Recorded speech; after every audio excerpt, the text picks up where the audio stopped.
بسم اللہ الرحمن الرحیم۔ السلام علیکم ورحمۃ اللہ وبرکاتہ۔ سلطان محمود غزنوی اور خاندان غزنویہ، قسط نمبر 17۔ محمود غزنوی کے دوسرے حملے۔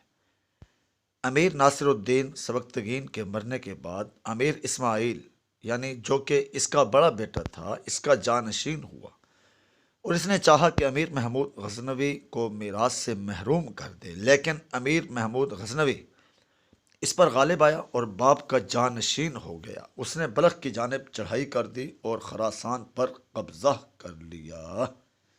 جب اس نے اس ملک کو دشمنوں کی گندگی سے صاف کر دیا تو اس کی حکومت کی شہرت ہر طرف ہو گئی، اور بغداد کے خلیفہ القادر باللہ عباسی نے ایک نہایت فاخرہ خلعت اس کو بھیجا کہ اس سے پہلے کسی خلیفہ نے اس طرح کے کسی بادشاہ کو نہیں بھیجا تھا، اور امین الملت و یمین الدولہ کا خطاب عنایت کیا۔ سلطان 309 ہجری 1000 میں بلخ سے ہرات کو روانہ ہوا، وہاں سے سیستان گیا، وہاں کے حاکم خلف بن احمد کو متبع بنا کر غزنی واپس آ گیا اور غزنی سے ہندوستان کی طرف متوجہ ہوا، چند قلعے کر لیے اور پھر واپس آ گیا۔ اس نے ایلک خان کے ساتھ رشتہ دامادی استوار کر لیا اور طے پایا کہ ماوراء النہر ایلک خان کے پاس رہے گا اور سارا ملک کا سلطان ہوگا۔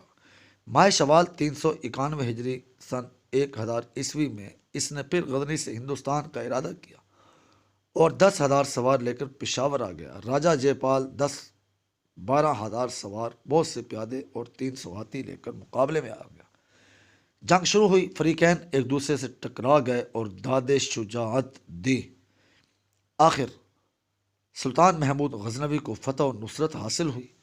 راجہ جے پال 15 افراد کے ہمراہ، جن میں اس کے بھائی اور لڑکے تھے، گرفتار ہوا۔ ان میں 5,000 کفار قتل ہوئے۔ کہتے ہیں کہ جے پال کے گلے میں ایک مرصع حمائل تھی کہ جن کو ہندوستان کی زبان میں مالا کہتے ہیں۔ مبصروں نے اس کی قیمت 1,80,000 دینار تجویز کی تھی، اور اس کے دوسرے بھائیوں کے گلوں میں قیمتی مالائیں تھیں۔ یہ فتح ہفتہ کے روز 8 محرم الحرام 392 ہجری 28 نومبر 1000 کو ہوئی۔ وہاں سے محمود غزنوی قلعہ ہند کو، جہاں جے پال رہتا تھا، روانہ ہوا اور اس پر قبضہ کر لیا۔ جب موسم بہار آیا تو وہ غزنی واپس چلا گیا۔ محرم 393 ہجری نومبر 1002 میں پھر وہ سیستان گیا اور خلف یعنی بن احمد کو مطیع بنا کر غزنی لے آئے۔ پھر ہندوستان کا قصد کیا اور بھاتیہ کو فتح کرنے کا ارادہ کیا۔ نواب ملتانی سے گزر کر بھاتیہ کی حدود میں قیام کیا۔ وہاں کا راجہ بھیرا اپنے سپاہ اور ہاتھیوں کی کثرت اور قلعہ کے استحکام کی بدولت مفرور تھا۔ اس نے اپنے لشکر کو سلطان کے مقابلے کے لیے چھوڑا اور خود چند آدمیوں کے ہمراہ دریائے سندھ کے کنارے جا پہنچا۔ سلطان نے یہ خبر پا کر اپنا لشکر اس کے تعاقب میں روانہ کر دیا۔ جب سلطان کا لشکر اس کے پاس پہنچ گیا تو اس نے خنجر مار کر خود کو ہلاک کر لیا۔ لوگ اس کا سر بادشاہ کے پاس لائے۔ سلطان نے اس کے آدمیوں پر تلوار چلائی، بہت سے آدمی مارے گئے۔ مال غنیمت میں بہت سے غلام، ہاتھی اور ہندوستان کی نفیس چیزیں ہاتھ آئیں، اور وہ غزنی چلا گیا۔ تمام مال غنیمت میں 280 ہاتھی تھے۔ کہا جاتا ہے کہ چونکہ ملتان کا حاکم داؤد بن نصر ملحد تھا، لہذا سلطان کو دینی غیرت نے ابھارا کہ اس کو بھی تنبیہ کرے۔ پس وہ ملتان کے ارادے سے روانہ ہوا اور اس کا لحاظ رکھتے ہوئے کہ وہ خبردار نہ ہو جائے، مخالف راستے سے روانہ ہوا۔ جے پال کا لڑکا آنند پال جو راستے میں تھا، مزاحم ہوا۔ سلطان نے لشکر کو لڑائی، تاراجی اور غارت گری کا حکم دیا۔ آنند پال شکست کھا کر کشمیر کے پہاڑوں میں بھاگ گیا اور سلطان ہند کے راستے سے ملتان پہنچا اور 7 روز تک ملتان کا محاصرہ جاری رکھا۔ ملتان کے حاکم نے ہر سال 20,000 درہم ادا کرنا قبول کیا اور احکام شریعہ کے جاری کرنے کا عہد کر کے توبہ اور معذرت کی۔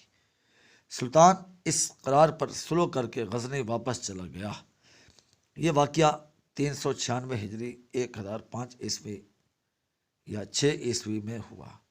397 ہجری 1006 یا 7 میں سلطان ترکوں سے جنگ میں مشغول ہوا اور وہ ربیع الآخر 398 ہجری 1007 میں اس کارزار سے فارغ ہوا تو اسے یہ خبر ملی کہ راجہ ہند کا پوتا سوکپال جو ابو علی سموری کے ہاتھوں قید ہو کر اسلام لے آیا تھا، مرتد ہو کر فرار ہو گیا۔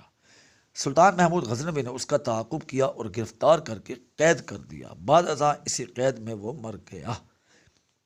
سلطان محمود غزنوی 399 ہجری 1008 یا 9 میں دوبارہ ہندوستان آیا اور آنند پال سے جنگ کر کے اس کو شکست دی۔ 30 ہاتھی اور بہت سا مال غنیمت ہاتھ آیا۔ وہ وہاں کے قلعہ بھیم نگر کو روانہ ہوا اور اس قلعہ کا محاصرہ کیا۔ اہل قلعہ نے امان چاہی اور قلعہ کا پھاٹک کھول دیا۔